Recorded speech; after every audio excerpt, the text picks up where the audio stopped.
or swears an oath to bind himself by some agreement, he shall not break his word.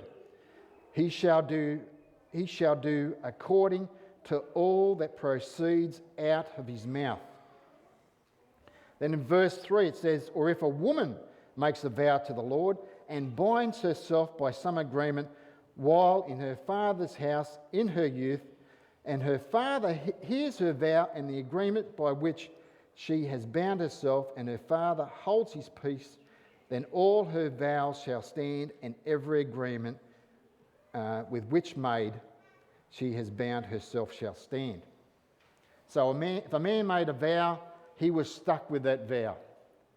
A woman could make a vow, but if she was married or a father, there's a little bit of protection there. Really, the woman didn't have a great deal of assets or something. So if she could frivolously say, oh, I vow all my wealth, but all her wealth, it could be her husband's wealth.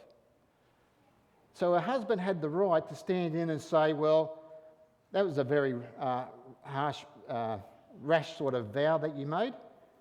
You have nothing to give, so really I'm rescinding your vow. But if he sat there and did nothing, heard the vow and said nothing, that vow stood. These vows were between man to God, women, children to God, and between husband and wife. In verse 9 it says, also any vow of a widow or a divorced woman by which she has bound herself shall stand against her. The whole chapter is in relation to those vows.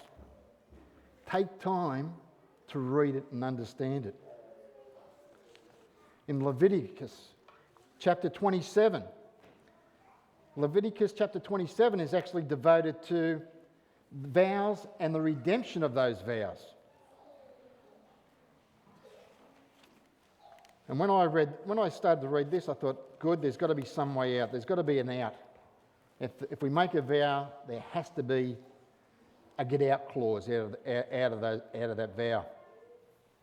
And in verse 1 it says of chapter 27 of Leviticus, now the Lord spoke to Moses saying, speak to the children of Israel and say to them, when a man consecrates by a vow certain persons to the Lord according to your valuation. So what did that mean? Back in those days, the Israelites, they had slaves or, they had people that worked for them. And you could consecrate, not that they were offering live sacrifices, but you could say, Lord, how much, you could go to the priest and say, look, I have a slave, very valuable, what do you think they're worth? And they could say, well, they're worth 2 shekels or 3 shekels, and the person would hand over the value in payment to what that slave or person was worth as an offering to God. But through the whole of this verse, it talks about if somebody wanted to make offerings in regards to a beast, in regards to the fields, in regards to whatever they had, it would be valued and then it would be paid for. There was no ifs or buts. If you had a clean animal and you vowed it and you took it to the priest, a clean animal, and it was probably the best, somewhere along the line, maybe your servant or your child had taken your best cow or oxen and taken it to the priest. Before they had a chance to slaughter it, you may see it and you may think, no, really, that is, I want to give a cow, that's my best, but I really need to take it back. You couldn't. Once it was vowed, once it was taken there and it was offered in your name, you couldn't take it back. If you went there with a lame cow or you went there with a second-rate cow and you said, look, I want to exchange the two, they would take both. You couldn't exchange the one that you'd vowed and give a weaker one in exchange. They would take both of them. In verses 30 of the same chapter, or if we go back to verse 28, it says, nevertheless, no No devoted offering that a man may devote to the Lord of all that he has, both man and beast of the field of his possession, shall be sold or redeemed. Every devoted offering is most holy to the Lord. In verse 29 it says, no person under the ban who may become doomed to destruction among men shall be redeemed, but shall surely be put to death. And in verse 30 it says, all the tithe of the land, whether of the seed of the land, of the fruit of the tree, is the Lord's, and it is holy to the Lord. In verse 31, if a man wants at all to redeem any of his tithes, he shall add 1/5 to it. But the only tithe he could redeem was the tithe of grain. You may have handed over your tithe of grain. It's the best grain that you have. And anybody who has done any farming, if you have a good stock of grain, you grow a crop, you save the best of that grain so that the next time you plant a crop, you have the best seeds in order for the next crop. The only way they could redeem that would be, maybe they'd use everything, maybe the grain that they'd kept maybe got spoiled, and they would have to come back to the priest and say, look, something has happened to my grain.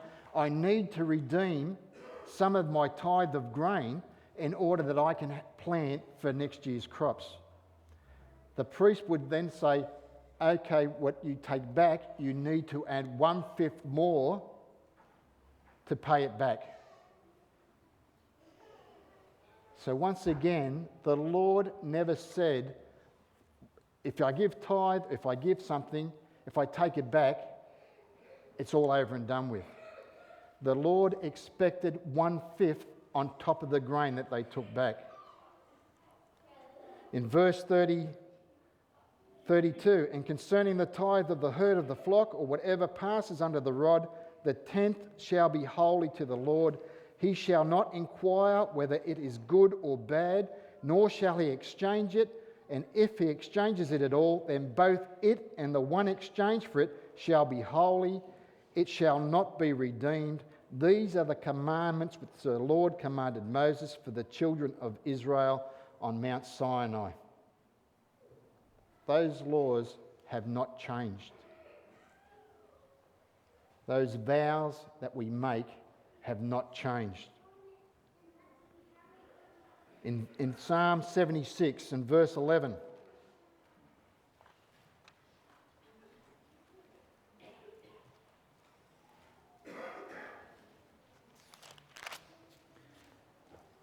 Psalm 76 and verse 11, make vows to the Lord your God and pay them.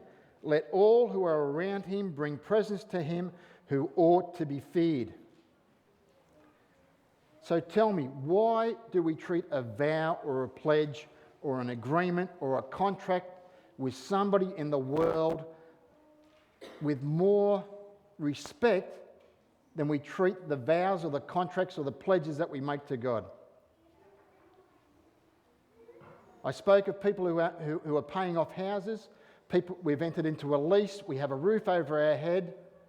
Where is there any case where anybody has said to a bank or said to the landlord, really, the money that I'm paying you is mine. I feel that I really don't need to pay a percentage of my wages to you any further. Our contract ceases. Thank you very much. The bank walks away and says, well, that's a fair deal. That's a fair shake. He's right. Why should we be taking money off him? The house is his. The landlord says, you're right. The house is yours. I'm sorry to enter into an agreement with you. Take it. I was wrong. Who has come across that in their life?